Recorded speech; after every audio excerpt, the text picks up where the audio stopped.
You're listening to Let Me Tell You Why You're Wrong, all on Georgia Radio Network.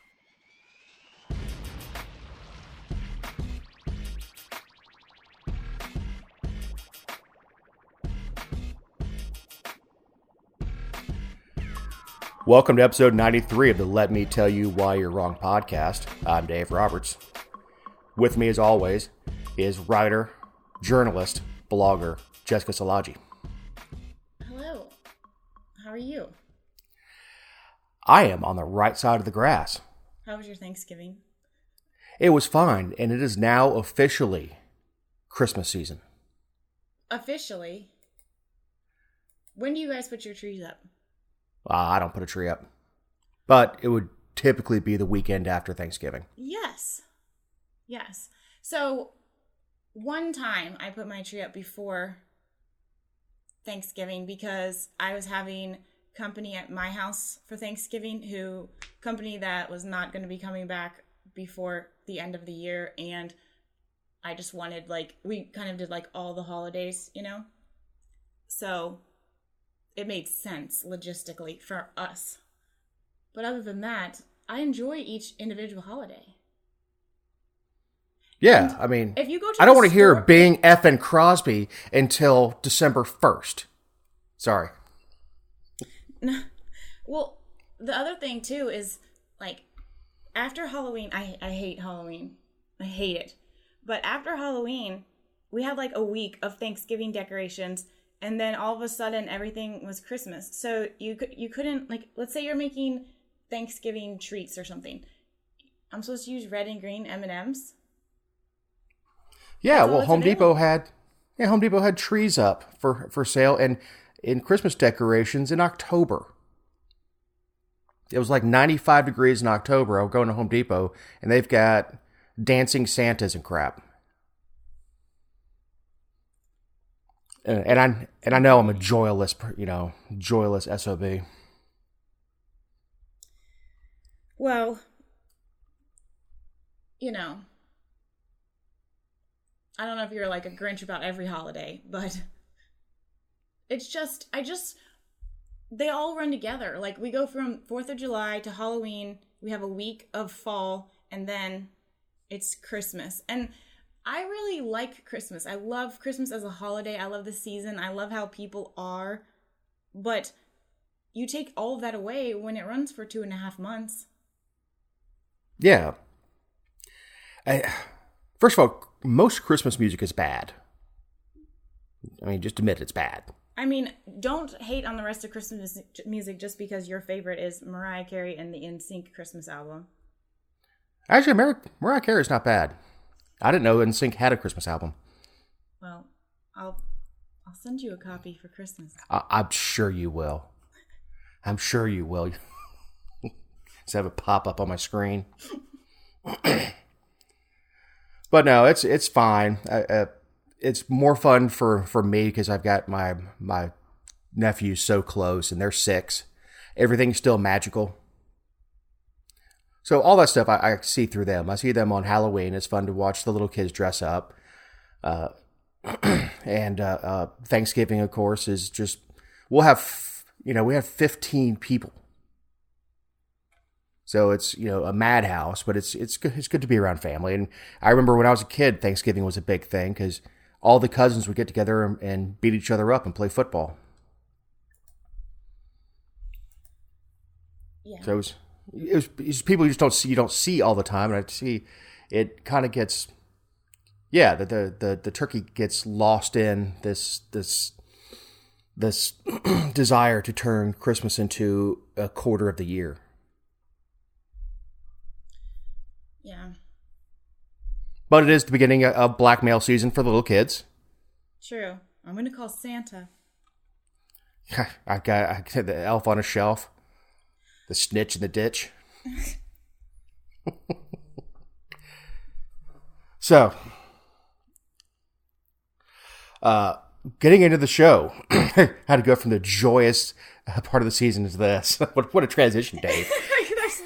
I think that might be the bumpiest, it's I envision that transition of 6 people in a two-seater Jeep on a road in the Dominican Republic. Like, there's the imagery of trying to get from Happy Thanksgiving and here's your Christmas cheer to the legislature. Hate crime law will make a second round thanks to a teen who plotted to attack a church in Georgia. Georgia is one of 4 states, including Arkansas, Wyoming, and South Carolina, that do not have hate crime laws. So, we've talked about this a lot on the show, hate crime legislation generally, because I think they brought it was a bill in session, not this year, but the year before, and it didn't move out of the House. And then this year, it moved out of the House and died in the Senate, which means that it's still live in the Senate and can be taken up in January of 2020. And so the Georgia Legislative Black Caucus is capitalizing on a potential tragedy, and they're going to push for it again, and they'll use this as the foundation and everything. But my question is this, like, this teen, the story about the teen and the church is absolutely awful. Like, if you read the details and if you've seen anything more than a 30-second news clip, it's awful. And thank God they intervened, because other students did the whole see something, say something, like they reported it. But what would making it a hate crime, like, why would that be worse? I totally acknowledge that this teen allegedly wanted to do it because it was a black church, but I mean, it doesn't make what she wanted to do worse because it was a black church. No, thank God they caught it. And a hate crime legislation would not help you find this person any faster. And look, this kid, she needs help. To have that much hatred that young, there's some wires that are not connected in her head. I don't know if this is indoctrination at home, if it's a rebellion against indoctrination at home. What broke this in her head that made her want to do this? I mean, it's a horrible thing, and we're certainly not defending her, even though we do tend to defend awful people. But this is not in defense of her. She needs to be taken out of her situation and either into the juvenile justice system or into a mental health facility and find out what. I hate to see a life thrown away. Mm-hmm. But hate crime legislation wouldn't do anything to prevent this. It's not like if you're a bigot, you're gonna be like, oh wait, we can't do that. Am I gonna beat this person because I don't like him personally or because I don't like his race? It doesn't prevent anything. All it does is allow the legislators to go back and brag to their constituents about how I'm protecting you against these evil things. Well, and I mean, like we've said before, and like you just brought up, like, it's not going to change the hatred in somebody's heart. Like, I don't care what the reason is that somebody wants to hurt somebody else or inflict pain on somebody else or whatever, destroy property or whatever it may be. They're either mentally unsound if they want to do that, they have hate in their heart, or both. And all this does is make people feel good, which is not the point of any legislation, or shouldn't be, and segregate out groups of people. Well, it creates a special class of victim. And the motive is fine when you consider things for sentencing. What was the motivation here? And absolutely, when the judge sits down and the jury's found them guilty, wants to take that motive into consideration, that's an appropriate time to do that. We don't need legislation to point that out. We don't need mandatory minimums. And this is all the stuff that traditionally people are fighting against with prison reform, these mandatory minimums and tack-on charges and things like that. Especially if you take this young lady and you evaluate, one, she was stopped, thank God. And two, she needs help. Mm-hmm. You go and prosecute her as an adult and throw her in prison for 10 years, and she's going to come out a real racist. And just again, like what is the the legislative, this caucus thinking with regard to the justice system that they supposedly advocate for? Like these types of sentence enhancers end up being abused. So why don't you stick to something that you can actually, I don't know, lead the way on in the country, like mental health reform or rehabilitation, because she's young enough to be rehabilitated. You would hope so. You would hope so. I hope so. Yes. And the thing is, it's a tool that prosecutors will use to manipulate the system. And their goal is to put bad people in prison. And if they don't really, I won't say care how it's done, but they will absolutely use leverage, saying, "Look, you go ahead and plead guilty, and I'm not going to put the hate crime enhancer on it. So you can take your chances at trial, and I'm going to throw the hate crime at you, or plead guilty to whatever without that enhancer and do a few years.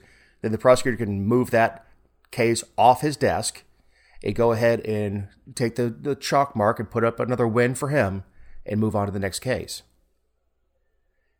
And if anybody thinks that's not how it works, look at these cases where people go to prison for 20 years for minor offenses because they throw the book at them for not pleading guilty.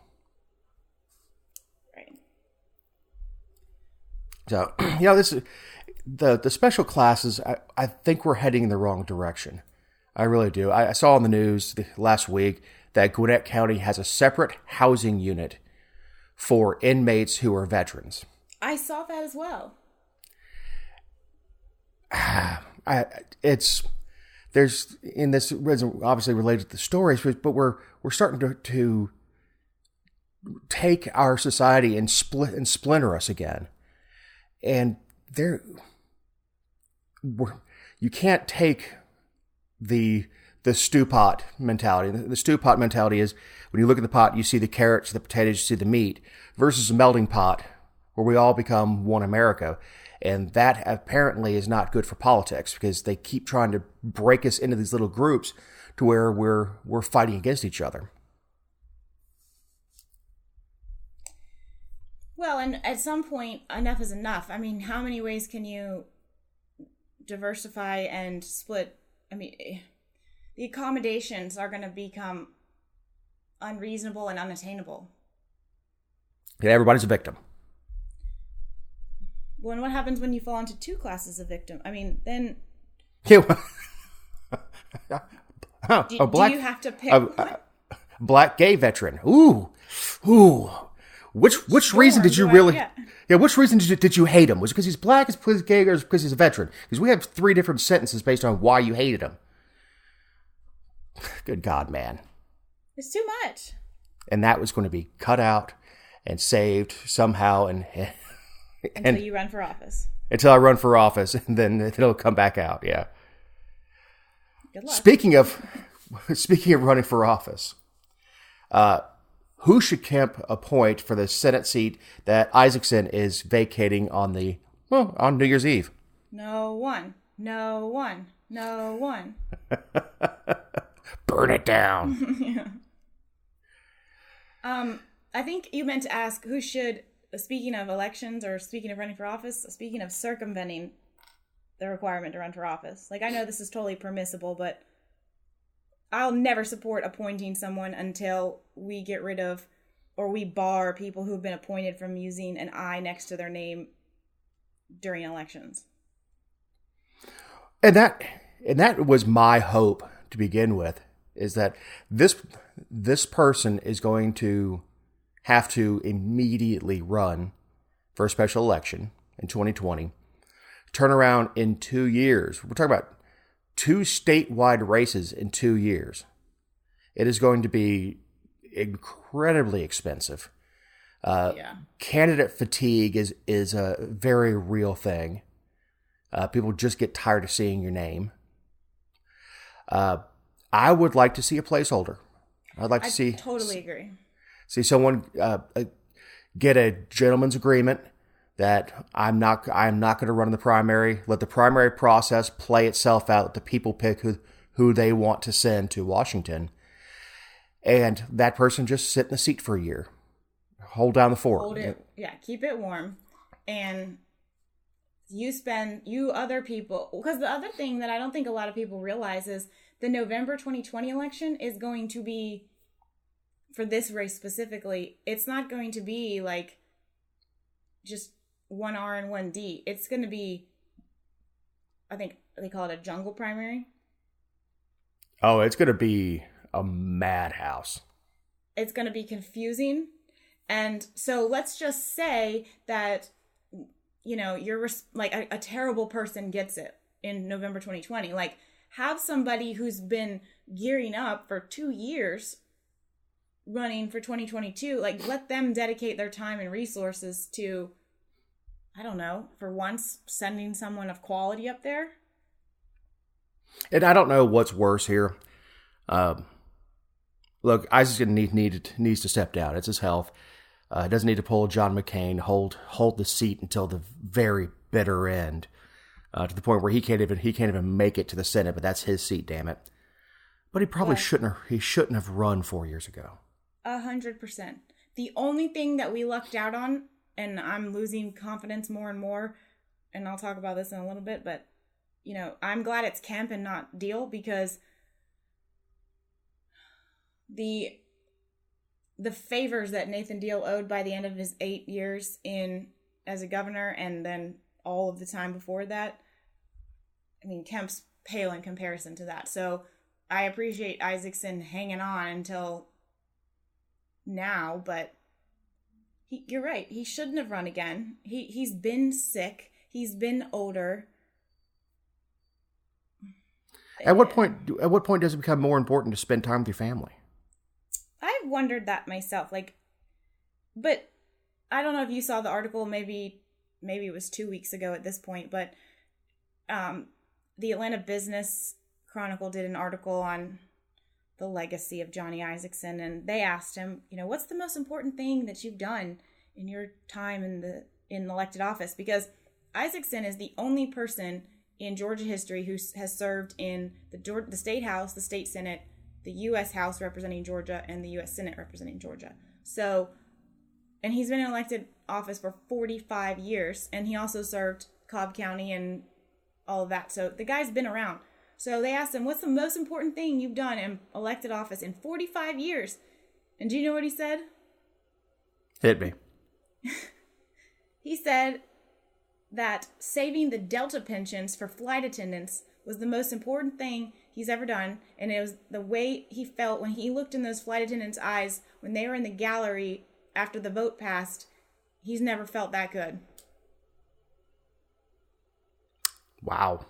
First of all, this is the guy, I don't care if you think it's a proper rule of government or not. This is the guy who has touted himself as a champion for veterans. You couldn't pick something that you did for veterans to be the most important?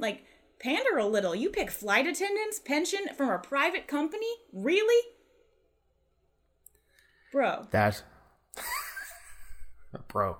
He'll be a private citizen in a few weeks. Well, until then, you're worse than I thought. And I think the same thing about the notorious RBG. On a human level, I feel for her. She's been in and out of the hospital. She's been very, very sick. She's had 2 bouts of cancer. At what point do you say, let me spend some time with family? Instead of dragging myself up to the Supreme Court building every day. Falling asleep during arguments and things. But that's off on a tangent. Well, no, I was going to say one thing about that. I am no fan of hers. But really? Yeah. But I do respect her because that woman has been consistent in her judicial tenure. But I do give a little more leeway there just because, she's probably hoping that, I don't know, does she think she can make it another 14 months? 13 months? I'm not sure. But with the Supreme Court, I don't know. I kind of understand. I don't understand county commissioners who want to die in office, sheriffs who want to die in office, senators who want to die in office. I don't understand why it's the most important thing that they'll ever do with their life. I guess it's the recognition that you get when you're elected office that you don't get when you're just a regular Joe Blow. But I don't care how terrible of elected official you are. Your family suffers when you are in elected office. Whether you're a good one or a bad one, they suffer. And, like, you owe it to them to not run out the clock in office. Oh, absolutely. You owe it to your constituents to not miss 12 months of votes because you're too sick and can't raise your head ahead. Mm-hmm. So, I'm glad he's doing the right thing and stepping away. I wish he had done the right thing 4 years ago and retired then. So 500 people have applied for this thing. So we know that some of them are jokes. Oh yeah. But this is like still the worst version of The Bachelor. I mean, you've got Kemp standing there with roses in front of him, handing it to the candidates. Trump apparently wants 9th District Congressman Doug Collins. And this is in the part of the article that bothered me. But Kemp is leaning toward a woman or a minority. That tells me 100% it's about politics and not about finding the right person. Yes, and I don't know if I appreciate that he was honest about it or if it just irritates me to no end. But I don't know. I mean, plus, if you look at his appointments, and I'm sure it's been on purpose. I mean, we all commented about the strategy of him appointing Robin Crittenden as the Secretary of State, or Governor Deal did, excuse me. But, the strategy of doing that when after Kemp won, as he transitioned into the governor's office last year, she's a black woman. She's very smart, but that became a topic, and that it was a conscious decision to choose her. Isn't that just using her as a human shield against the Stacey Abrams machine? I think it's totally offensive. I mean, the woman, she now runs, what is it? Is it DFACS or Health and Human Services? Health and Human Services. Yeah, for the state. So Kemp appointed her to serve there. And so, I mean, I don't know that much about her in terms of executive leadership, but I'm going to assume that after this long in the system, that she's not an idiot. I would be totally offended if I became a consideration simply because I'm a woman. Like, I bring way more to the table than just being... That's like the worst thing about me when it comes to politics. I'm just saying. Like... That's the worst thing about you, huh? Yes. I'm pretty great. And I'm very... And humble. Exactly. But, I would be... I'd be like, you know what? Just forget it. Like, I don't want it. If you're going to appoint me because I'm a woman or because I'm black, I'm not black, but if I'm speaking as Robin Crittenden there, like, I would just say, just pass, because I don't want to be appointed for that reason. I want to be appointed because I am qualified and I will do a great job and I will represent Georgia. And now, if you want that seat, you want it because you want it. You don't care about the why or the how. Well, that's the problem. That is the problem. Submissions is a Kelly Loeffler. She's a financial executive and co-owner of the WNBA franchise. What is it? The Dream. Yes. That no one goes to and no one watches. So. Hold on. So, have you looked at any of the submissions? Because I will give them credit. I do appreciate that they put all of them on the website. Did you look at any of them? Did you click through any of them? Yeah, but I mean, there's 500 of them. Sure. So pages. If you just go and I just clicked a few, to see what would come up. And there's a gentleman named Jack Lovelace, I'm not sure. He wants to be the next senator, and he has all of this, it's a 1-page resume, and at the bottom it says Personal data. Black American, age 71, 5'8", 221 for weight, widower. Really? Yes. Really? That's... So it is like The Bachelor. With The Bachelor. Yes. Oh, good God. How did we get to this point? This happens a good bit where when I'm working on stuff on the computer, TV will be on, but I'm not really paying attention. And I heard the voice. The Debbie Dooley. And I don't know why they dig her up every time there's something to be commented on political. I mean, I'm not a fan, if you didn't guess. And Debbie says, I think she's not a conservative. I think she's a Mitt Romney Republican. She's not a Donald Trump Republican. Tea Party founder Debbie Dooley has said. That's an important Kelly distinction. Loeffler, right? About Kelly Loeffler. And of course, this is the same woman that said that she would invite Brian Dobbs to join the Neanderthal Party for a joke he put on a men's website. She's just an awful human being. She doesn't have any principles. She moves from cause to cause. I think now she's a green person. Mm-hmm. So I'm certainly not a big fan of Debbie Dooley. So here's my question though. When did we decide that we wanted Trump or any president to help select our Senate candidates? It's exactly the opposite. Is it not enough that he meddles in the elections by endorsing people? I mean, that's his right. I'm not begrudging that. I wish there were no endorsements at all, but that's a totally separate subject. But I mean, it's funny because all the CNN and the Wall Street Journal and the Associated Press they've been pretty tough on Kemp for not, it's funny, they've been tough on Kemp for not going right in line with Trump and coming out and saying he agrees with them, or when they don't want anyone to go along with Trump and agree with him, but then when people do, they love to exploit that there's, quote, dissension. I don't think that the president is mad right now because Kemp isn't considering Doug Collins or is talking about considering someone who's a minority or a woman. But they sure have enjoyed exploiting that. But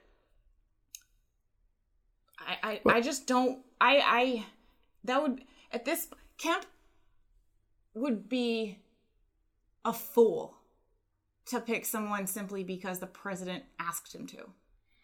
Oh, of course. And at this point, he's painted himself into a corner. He's got to pick a woman or a minority. I mean, it's like the old signs, Irish need not apply. He's painted himself in a corner by releasing this idea that he wants to appoint a woman or a minority. So at that point, if you don't, that makes bigger news. I know it was a Georgia Hispanic Conference or whatever, wanted Jason Adavatarte, who is a school board member out here. Unqualified. And lobbyist. I believe that's what he does full-time, is lobby. Like, why does a school board member, why is he personal friends with, senator from Florida, Rubio? I mean, how? How do you get to know a senator from Florida? Well, you're working as a lobbyist, and he's a school board member. So that's a hell of a jump to go school board. Plus, I don't think he's got the financial ability to run 2 races in 2 years, statewide races. He doesn't have the name recognition. No, he doesn't have the name recognition, but he does have a lot of connections. He would have a lot of outside funding outside of Georgia because he has a lot of connections. He brings people to our state for conferences and appearances and all that. So I think but definitely not the money that you would need. Not when we're talking about the battleground of fair fight and all that. Oh yeah, and it's gonna be ugly. And it's going to be, 2 nonstop years of this, and it's going to be horrible. And whoever, if it's not a placeholder, we're just going to be tired of hearing about them. I guess it doesn't matter if it's a placeholder or not. You're gonna have this primary running at the same time that Purdue is running. And on the good part of it, I guess it will get people to the polls on primary day. I guess. Well, typically in presidential years, because our presidential primary is so early, the local election primary kind of gets lost. Who, if you had to pick one person other than Doug Collins, we'll already rule him out because of our conversation, but if you had to pick one person that you absolutely don't want it to be, who would that be? Deal. Oh God, yeah. And that was a thought that he might. Did he apply? I have no idea. This is a great podcast. Yeah, I'm not gonna. The way this website is you have a bunch of links. You have to open each link to even see who it is. So it's not like you can just scan through and go, oh, that's interesting. Let me see his resume. Well, and some of them have one resume in them, and some have 3 or 5 or 7. So. It would have been a lot easier to just name them by the last name and alphabetize them, but apparently that was too simple. Be funny. Deal. 5'8", 280 pounds. Terrible.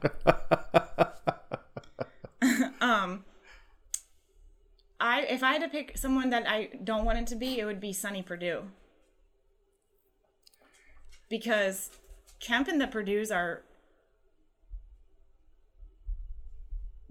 like monumentally close, and Sonny is the reason that Trump got involved in the primary, and then that was only reiterated by David Perdue, his cousin. But that would be a absolute poo show to have 2 Perdues on the ballot. It would be. Branding would be very, very, very, very difficult. I'm with you. I don't think it would be a good move. But we both picked older white men as who we don't want. And it's probably not what's going to happen.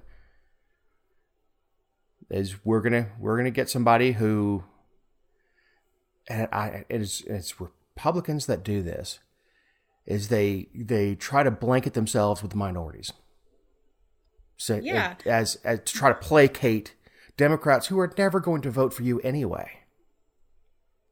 It's like that meme that goes around every election season, and like it's one of those where you kind of like chuckle a little, but it's too true to really laugh that much, and then also a little embarrassing, where it's like the white people are setting up a tent at a fair, and they're like, did you bring the black guy? And it's for a GOP tent. And the other person's like, no, I thought you had him.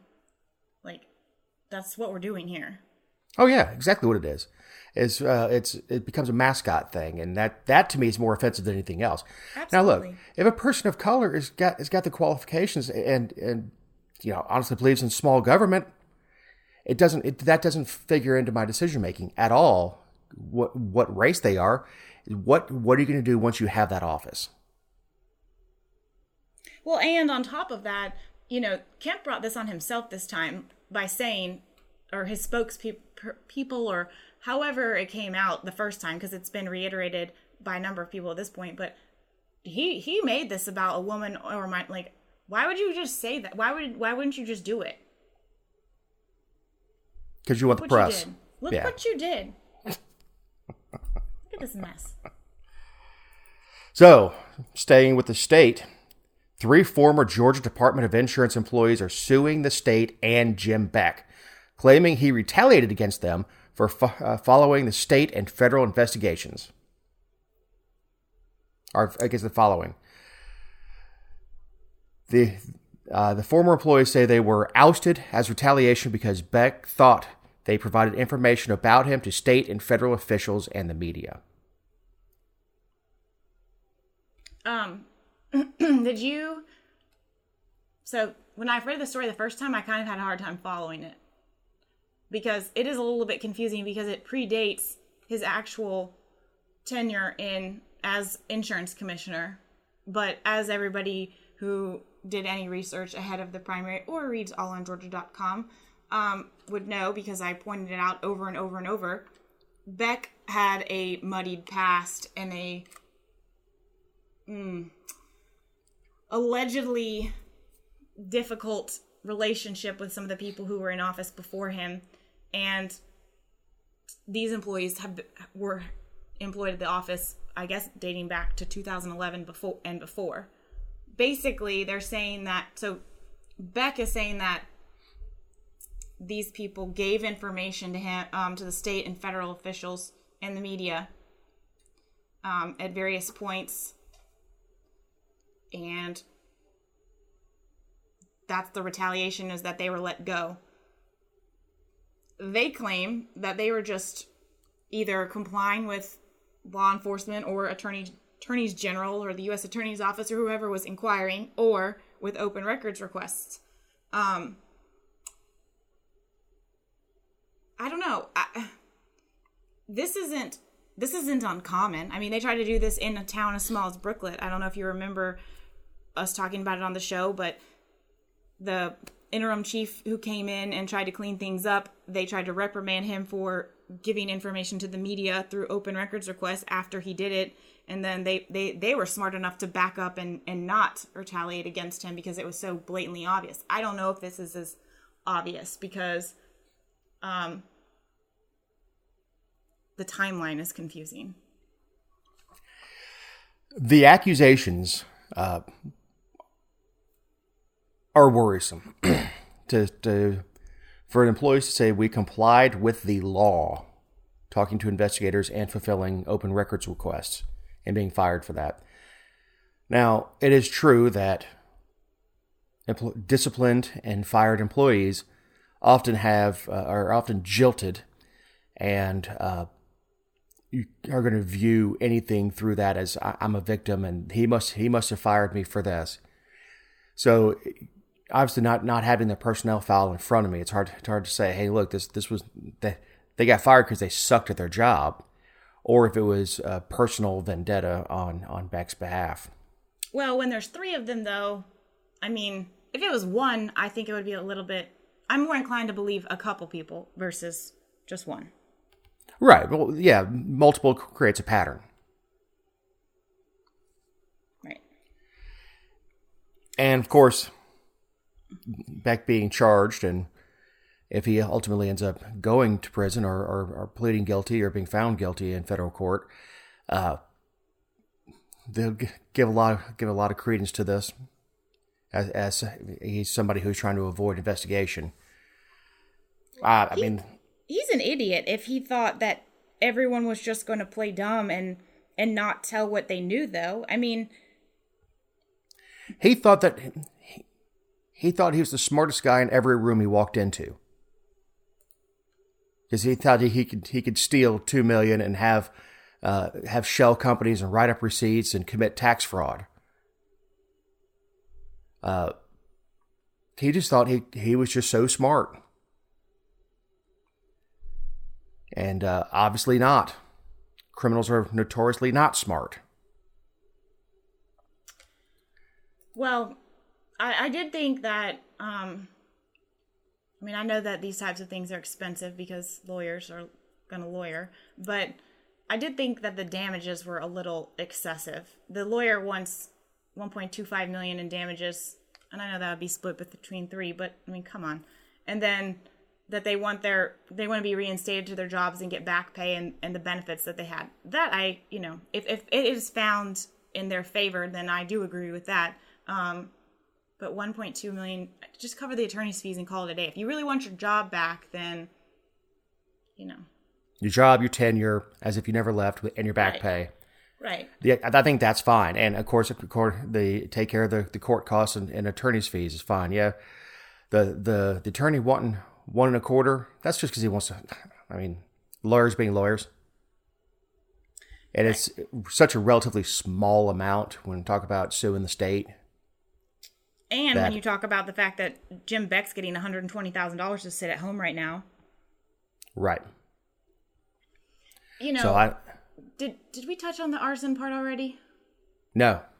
So I think it's important. I mean, he was under investigation during the campaign, which I wish had been a little bit more publicized, but that's neither here nor there. But there was also concern at some point about an arson, I think, of his own home. A fire that destroyed the entire property, and he filed a claim through the company that ended up being under federal investigation with the DOJ and all this. So everything he's done in the last several years has been connected, I guess, in some form or fashion. But the part in the article or the timeline where it really started kind of making sense to me as to why Beck might want these women out. So the U.S. Attorney's Office and the District Attorney's Office both were looking into the arson. And one of the employees is the one who prepared the office prepares like a timeline and synopsis of a fire and what they think might have happened if it was in fact an arson. And one of these employees is the one that not only did that, but turned it over to the District Attorney's Office in Coweta County at the request of the Attorney General in Georgia. She did her job. Right. But basically like sent over the files with a nice little bow at the request of the government. But still, that to me is the clearest. I don't care if they're terrible. You can't fire someone who's done that. Not when you're the subject of the investigation. What is it about that job? Is it just the money involved in insurance? I mean, there's something about that job. I feel like we've asked that a number of times on this show, and we still can't answer it. I mean, is it instant corruption, or is that what is attracted to it? I don't expect a serious answer, but it's a. I don't think no. I think that's the type of people gravitate to it. I don't think. Look how fast this didn't happen because he got the job, and yeah, he had a background in the office, but I think a certain type of person or a person of certain capabilities seeks to have that job. Right. I think that's got to be it, because it sure does seem to attract the most corrupt that we have. I mean, and then you're talking about a constitutional office that has no oversight until there's an investigation by another level of government or perhaps the inspector general. But, prior to Kemp and having things channeled differently for complaints, I mean, that meant nothing. Right. Well, they're supposed to be the oversight for insurance. I think it's a worthless job anyway. I mean, insurance is private contract, but it's worth the question: who watches the watchman? Yeah, that office gets a lot of autonomy, right? Until something is so blatant that the U.S. attorney comes in and says, "Okay, now we need to look at this guy. He's got to be so blatant to get to that point." And one might say Jim Beck is a blight on this state. Ha! Another awkward transition. Statesboro is working on a blight tax. So, obviously, we're talking about Statesboro because it's close to me, and I have to endure the terribleness of watching them discuss this month after month. Do you have a blight tax in any of your communities near you other than Cobb County and Ackworth? I don't know. So, it's only been, of course, I learned a lot because when they first present this, they do the whole, what is it? Let me explain it to you. They sell it in a beautiful way. But basically, a blight tax is supposed to use taxes and higher taxation to incentivize property owners of blighted property to clean it up. Now, I feel like the number one flaw in this is that not all blighted property is just sitting there looking like a piece of crap because somebody's a lazy landlord or a slumlord or something. Like, sometimes people are broke or they don't have the money, or that's the only type of housing they can live in. So this is something that's constitutionally protected in the state of Georgia, because thanks to our ever so brilliant voting population, in 2002, we added blighted property identification and taxation to the state constitution. So if it constitutes endangerment to public health or safety, which are very low standards and rely wholly on local government ordinances and municipal courts and things like that. But I'm getting ahead of myself. But all of this assuming that people have the money, they're just choosing not to do it. And in the Constitution, we didn't limit how much you can increase taxes. So most cities range in, or in counties are doing it now too, but range in increasing the millage rate from 3 times what the regular millage rate is to 10 times what the millage rate is. So you have a piece of crap property that's worth $100,000, and let's say your tax bill is, I don't know, $1,000. They're going to make it $10,000. Right. And with the ultimate goal of taking the property. Oh, yeah. Well, they say it's not for revenue. However, I do think it's funny that in the Carl Vinson Institute of Government PowerPoint presentation on blighted taxes, which is the institution that teaches our county commissioners and our local government officials and our county attorneys and city attorneys, they tell them, go high with the factor, make it sting. And then they tell them to use the money to demolish houses and to clear land. So it's either about revenue or it's about taking the property. I don't care what you say or how many times you say it.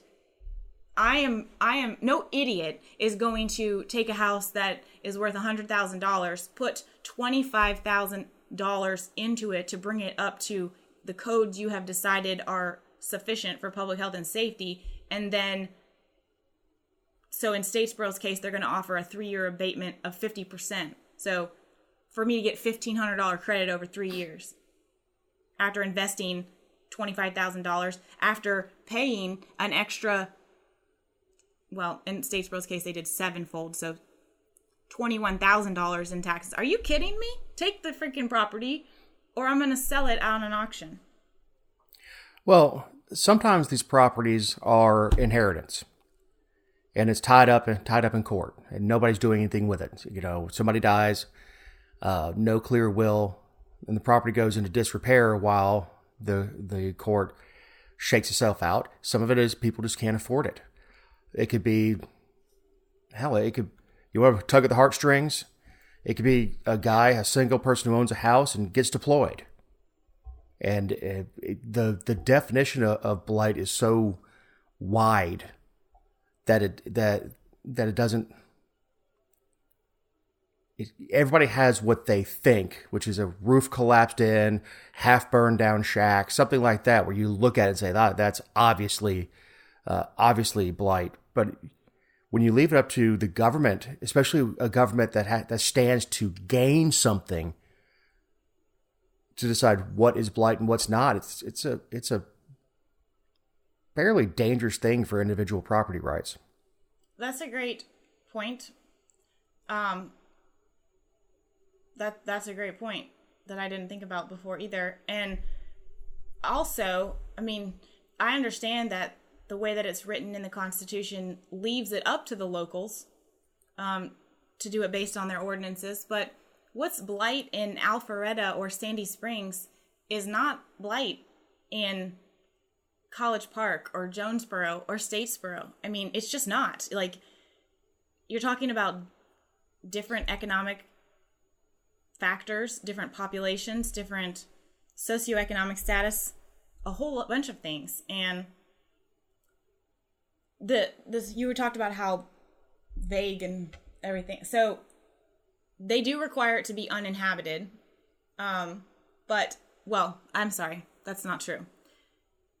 Some places require one of these standards that I'm going to read out to be true. And then some places require you to have at least two of them. Statesboro is proposing having two of them. I think Albany, which is one of the first, or Albany, however people want to say it, I don't, Southerners, they require two of them, but some of them just say you only have to have one of these. So it has to be a 12-month history of having code violations, which code violations could be having an abandoned car in your front yard. It must be uninhabited. It must have inadequate provisions for ventilation, light, air, and sanitation, imminent harm to a person or property, repeated illegal activity, below standards of the city for at least a year, and it cannot be based on aesthetics. Like if it's bright pink, you can't just ditch it because it's bright pink. If all of those things were required, I would be a little less worried because that's a high standard. But just one of those, 12 months history of a code violation, what does that mean? If you get a code violation and you don't clean it up after 12 months, then they can put your taxes up by a 7 multiplier? Didn't cut your grass? Code. Right. Even parking in Paulding County, it's illegal to park on the street. That's a code violation. Or on the right of way. Code violation. So a 12-month history, if they decide that they don't like you, yep, they could violate the snot out of you. Then you take that, and then kind of the 12-month history of code violations and the below standards of the city for at least a year, the same thing. That's right. So by splitting those into two different things, those two alone gives you the jackpot. So the city gets to, the tax assessor gets to decide how much your property's worth. And then the county or city gets to decide whether or not your grass is too long. And there you go. We just hit the jackpot 7 times. It is prime for abuse. Just like we were talking about retaliation with the insurance office. Think about retaliating against a political rival. A lot of the people in local politics have multiple properties. So if you want to punish somebody who said something not very nice about you in a race, you go hit their rental properties with a 7-time multiplier. It's not like we're talking about gambling. The multiplier. Not accusing anybody of Statesboro of doing that. And look, and I understand what the goal is. The goal is to have a beautiful community and everybody have higher values. But you know what? That's not the role of government. You have a right to be a scumbag. You have a right to be poor. You do all of those things, but you also don't. It doesn't make sense. Why would I put that kind of money into my house for a $1,500?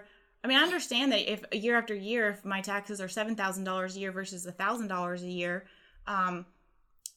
that's going to add up and can add up fairly quickly. And that I'm talking about Statesboro, not like Fulton County or somewhere where taxes are much higher. But why would I put that kind of money into a dump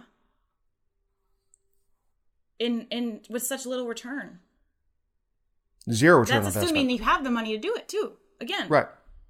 There's zero return on investment doing that. And you have a right to live in a dilapidated trailer. Yes. And you're also, what if you're the only one that does it? What if all of your neighbors have blighted properties and you're the only one that improves your house? You're not going to get your value if you try to sell it because your neighbors have slums. Right. And look, that you only get the value out of the house. There's inherent value, which is, quality of life. So when I put new floors in my house, it wasn't to increase the value of the property on the books. It was for quality of life. When I get the house painted, when I put a bigger deck on, that is for my quality of life. It doesn't necessarily increase the value. So for a lot of these folks, there's no, unless you go to sell, you can only realize your gains when you go to sell. So you could say my house is worth 4 times what I paid for it now. It doesn't matter. You don't realize those gains until you sell. So for a lot of these people that their goal isn't to make money with their real estate, it's to put a roof over their head, humble though it may be, then the government's going to come in and say, well, we're going to tax you out of existence. And it's the government forcing you to sell. At that point, you call one of these I buy ugly houses people, find an investor, kind of get beat up on the price because you're selling to an investor just so you can walk away with a little cash in your pocket instead of the government nailing you and eventually selling your property off for taxes. Or you hope. The other thing that happens is, everyone ends up in a tough position and a developer comes in and says, you know what? Looks like you're underwater. Looks like you've got some liens filed. Here's a couple grand. Take it, and we'll pay off the rest because they know that they're about to knock down everything and profit greatly, which again is fine. It's just like, let's be honest about that's what we're trying to do here. We're trying to run people out of town or take their property. Let's be honest. And look, if you want to help people and you want to beautify your neighborhood, create a nonprofit and go to these houses and find out what challenges these folks have and get volunteers together to help repaint an old person's porch. Somebody who's old and in poor health and can't get out there and scrape and repaint the outside of the house. Get people together. Call Jimmy Carter. Get out there with a team of people with tools to help them. Go to your neighbor down the street. Instead of complaining that the county or city should take their property, go over there with your lawnmower and give them a hand. If that's ultimately what you want to do is improve your community, create a nonprofit to do it. Get out there and make a difference in your community. Falling back on and running to government every time you see something in your community you don't like is one of our principal problems we have. The government is not there to fix our problems. It's there to protect our individual liberties, and this does none. Right. And it just reinforces things like eminent domain and nuisance ordinances because it works in conjunction with both of those. I mean, it just perpetuates the cycle of all of the crap we hate. And I know that we're somewhat short on time and getting to the end of the show, and this isn't Georgia, so I didn't want to harp on it too long, but this is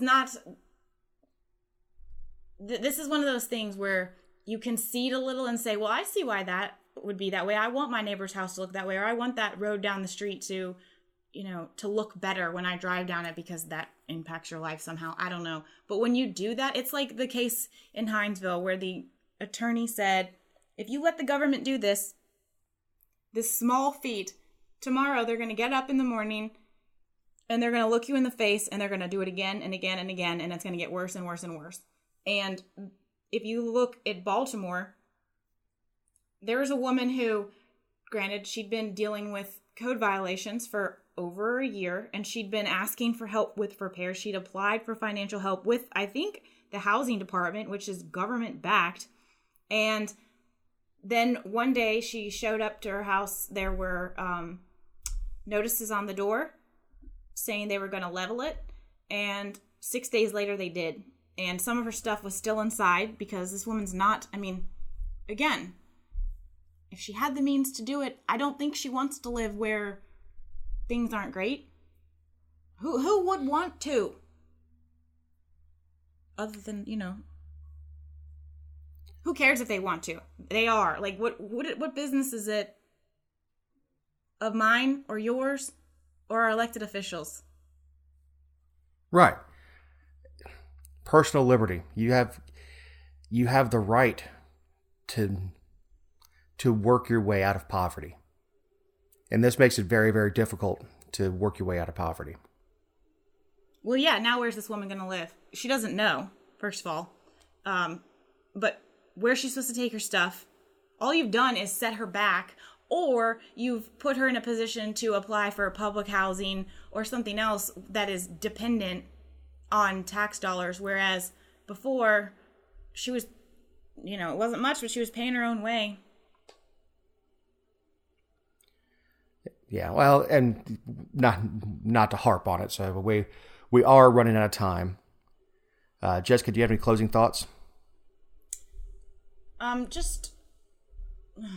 Gosh.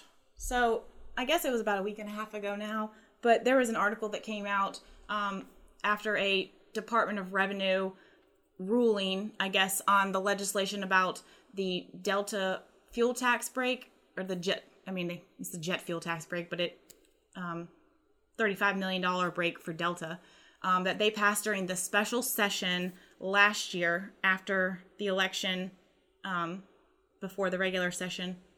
I think, how long were they in? Like 4 or 5 days or something? I don't know. They said that they just needed to temporarily extend this, because that had been a big thing with Kegel, and turns out that it's not temporary, it's permanent for forever. Like, never again will the legislature have to repeal it or review it unless they actually repeal it. So one of two things happened, because there were lawmakers who were arguing against it up until the very last minutes of the special session. Like, the bell was about to ding and they're pleading for this not to go through. So either no one understood the bill as it was written, or they're all a bunch of liars and it was a dog and pony show. Either way, the legislature sucks, and I'm really looking forward to January. Remember, this was an emergency session, that was supposed to help the farmers in South Georgia affected by the hurricane. Oh, those are just details. So, and I said it on the show. I said, they're like vampires. Once you let them inside, they're going to feed. Once you let them come into session, there's no control over what they vote on. And this bill had absolutely nothing to do with hurricane recovery. It was everything about politics, so that Casey Cagle could stand up against the big evil Delta, and then after the election, get in there when nobody's looking. It's right around Thanksgiving time last year. Mm-hmm. It was right in the middle of the holiday season. Nobody's looking, and they ran this crap through. Yep. So anyway, speaking of the legislature, Jay Powell, the Georgia House Rules Committee chair, passed last week. He was at a leadership conference, collapsed, and died of a heart attack, which is awful. He was 67 years old, so a young man to have such a massive MI.